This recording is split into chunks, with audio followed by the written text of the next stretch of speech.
meneer die kanselier. Ek het die eer om aan u voor te stel Detlev Kröger met die versoek om aan hom die graad dokter in die ingenieurswese honoris causa te verleen. Die Raad en die Senaat het op grond van die volgende oorwegings besluit om aan hom hierdie graad te verleen. Detlev Kröger is die wêreld se voorste kundige oor droë verkoelingskragstasies wat noodsaaklik is vir waterskaars omgewings. Vir elke miljoen rand se energieopwekking ter wêreld word R50.000 bespaar weens Kröger en studente onder sy leiding se navorsing oor verkoelingsstelsels. Sy werk het al merkwaardig baie beteken, veral vir Suid-Afrika se nuwe kragstasies. Met energieomsetting en die omgewingsimpak daarvan as 'n belangrike uitdaging, is Kröger se bydrae tot energieomsetting en omgewingsvriendelike kragopwekking onberekenbaar. Sy navorsing is toegepas op die grootste kragstasies ter wêreld. Hy is 'n ware wetenskaplike navorser en praktiese ingenieur, emeritus professor in meganiese ingenieurswese en 'n professionele ingenieur, as ook die spesialis in ligverkoelde warmteruilers en natkoeltorings ter wêreld. Sy boek Air-Cooled Heat Exchangers and Cooling Towers is die verwysingswerk wêreldwyd hieroor. Kröger obtained BSc DEng at Stellenbosch University, as well as a master's, and in 1967 a doctor's degree at the Massachusetts Institute of Technology in the USA.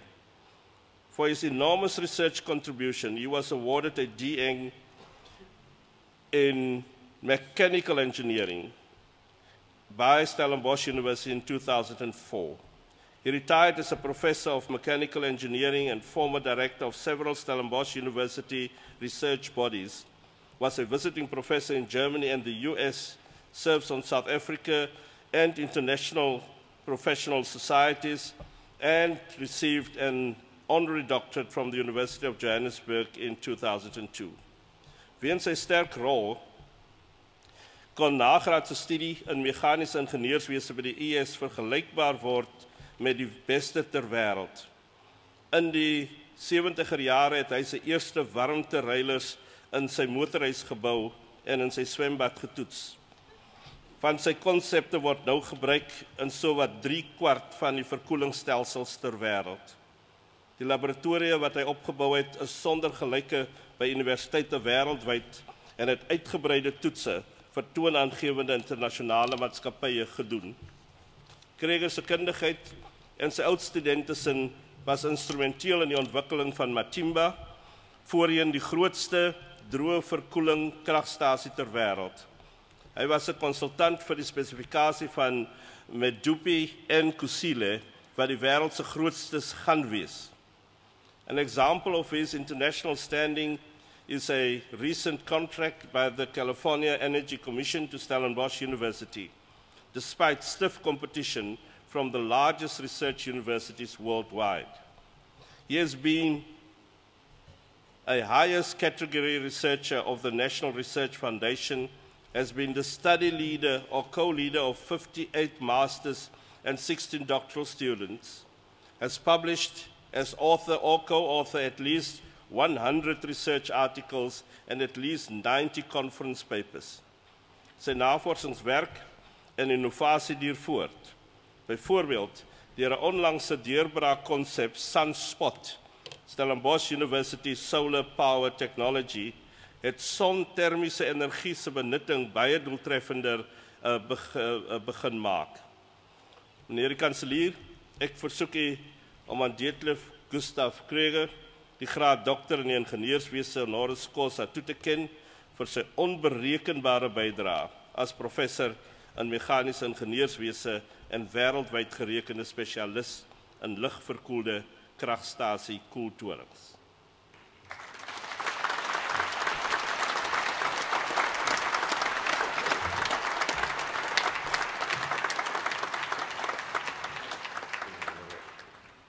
Ek verleen aan u Detlev Gustav Kröger, die graad dokter in ingenieurswese honoris causa.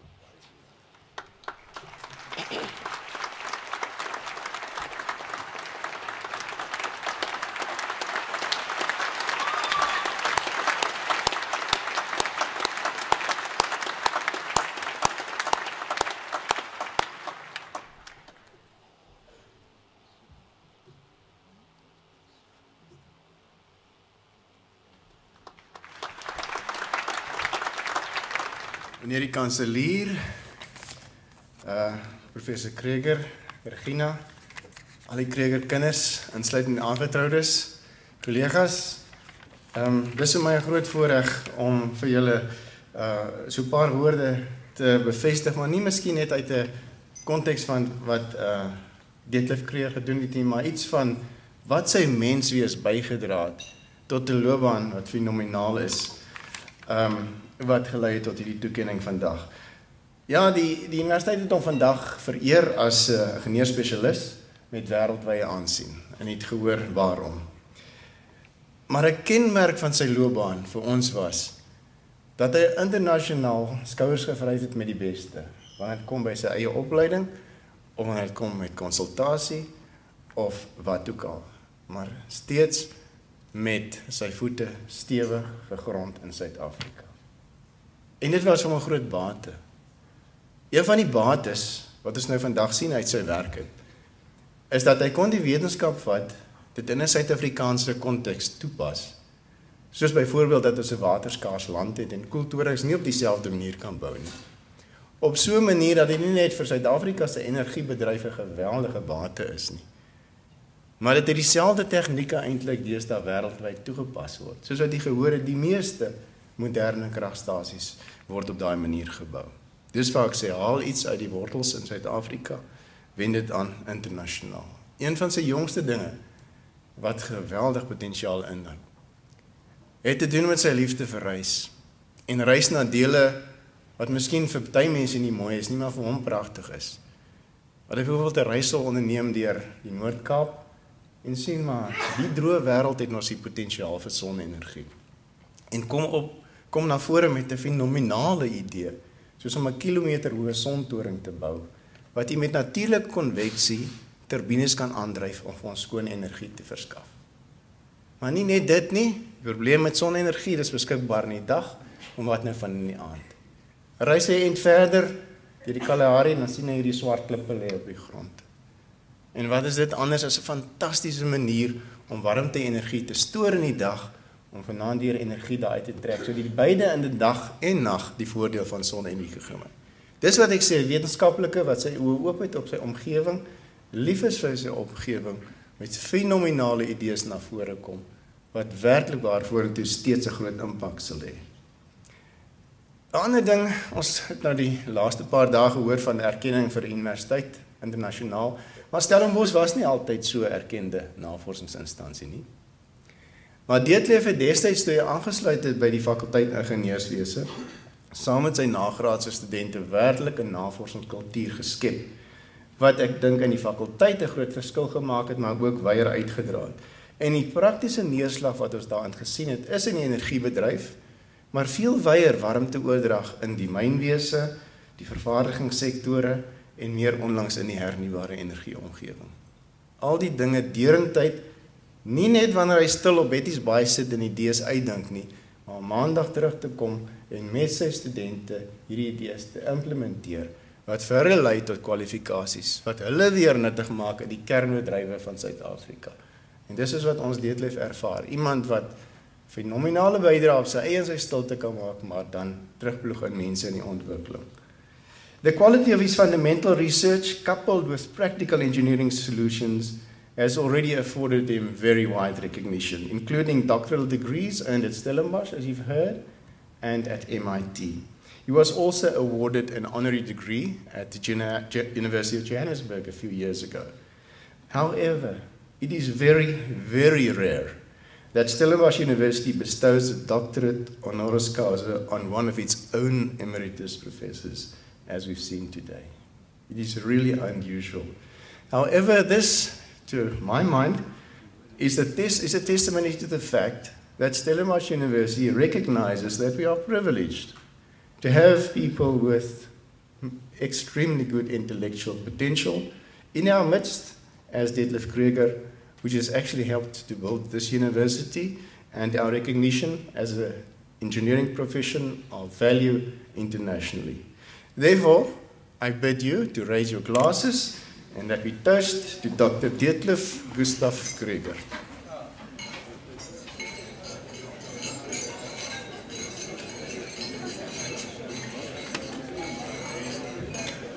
Mr. Chancellor, Mr. Rector, honoured guests, this is a very special occasion for me today.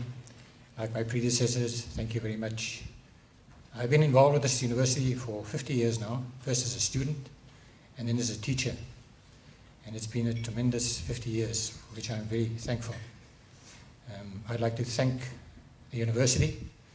I'd like to thank the town of Stellenbosch, which is for me a very special place. I've been all over the world, and many of you have been all over the world. I ask myself, where is there a nicer place? Now it's a very personal sort of thing. But for me, Stellenbosch was always the place to come back to. It's nature, it's culture, it's students, it's paradise. So I'm very thankful for that. The other thing is my colleagues and my students. Thank you very much for all your inputs and your support. It was a tremendous experience. My students, I put through 76 masters and PhDs, and they're all part of my family. So I have a very big family. My children are here today, which I'm very pleased about, very thankful. But my students are also part of my family. So anywhere in the world I go, most of them are still in South Africa, but they are spread all over the world. Wherever I go, whether I'm in Vancouver or Sydney, I have a beer. I have my sons and my daughters spread all over the world. So that's also a tremendous experience. So these things for me are very important. In my work as a thermodynamicist, now what does that mean? You heard this morning, and again, Arnold said something about what I'm doing, power plants, something like that. Thermodynamics, it's all got to do with energy and heat transfer. That's my specialty. And I've been involved in all sorts of projects which require this sort of input. And probably the most important one was in the power plant sector. If you take, for instance, a power plant, a modern power plant, with a big cooling tower, you see that plume going up. That's a swimming pool going up into the atmosphere every 5 to 10 minutes. And South Africa simply doesn't have that sort of water. Usually a power plant with 6 natural draft cooling towers, you can imagine that's every 5 minutes a swimming pool going up a cooling tower. We don't have that sort of water. So that inspired us, and we realized already 40 years ago that we couldn't go on like this. And this is where this idea of dry cooling came in. And not only in the power plant industry, we're also involved in the petrochemical industry, in the process industry, in mines. So this research finds applications in all these areas. We've applied. We don't only do fundamental research. I don't believe in only fundamental research. That's when you're young, you start off with fundamental research. As you progress, you look at the world more holistically. And we've heard earlier on, you can be a backroom boy. We need backroom boys. But for me, backroom boy wasn't good enough. And Stellenbosch was the greatest place in the world to come back to. But Stellenbosch wasn't enough. You need exposure to the world. To really be competitive, you've got to be out there representing the fundamentals, but also the application. So you attend international conferences, which is one thing, but you also get involved as a consultant to companies building power plants, clients using power plants, the petrochemical industry, which today is a huge industry. It's all involved all over the world. So the places I've seen have stretched from Kamchatka Peninsula to South America, almost to the North Pole. You name it, I've been there, and that's where these industries are. So we've been involved with South Africa's first dry cool power plants, Matimba, Majuba, and Kendal. That was in the late 80s. Those were the first big power plants. They were 10 times bigger than anything that had ever been built before, anywhere in the world. And maybe at that stage, sometimes I ask myself, were we very clever because this was all new stuff? We didn't have that much experience. Or did we have a lot of guts? And I think maybe at that stage it was more guts than brains. But somehow they worked. Since then we've done a lot of research, and today Recently, I acted as a consultant for our new power plants, Kusile and Medupi. These are even bigger power plants, but 40 years of research, and these are my students. The outputs of these students have gone into these plants, and today I think these power plants are the most modern and the most effective in the world. We've not only, as I said, been involved in South Africa. To really be competitive, you have to be active in an international scene. So we've been in different countries, involved with different projects. I was advisor to the California Energy Commission. And California, although the Americans are, I don't know what's happened at COP today, maybe some of you know, whether they have an international agreement or not. But independent of whether they have one or not, we are going on. As was said earlier on, you can't always dictate what should happen around you, but you can have a small impact or small influence. So we are working with the California Energy Commission, and California in the United States is the most progressive state. And over the last few years, we have tested and been involved in the design, development, modification of power plants in New York City, Las Vegas recently, California, so all over the world. And these are the most modern gas-fired combined cycle power plants. And we're not only looking at the design of the existing ones, but we're also looking at the modification of the best of them. So in that sense, it's very, very exciting out there. But the nice thing is always coming back to my ivory tower. I can recover. Out there in that rat race, it's rough. And a week or two out there, you look forward to come back to the ivory tower for a rest.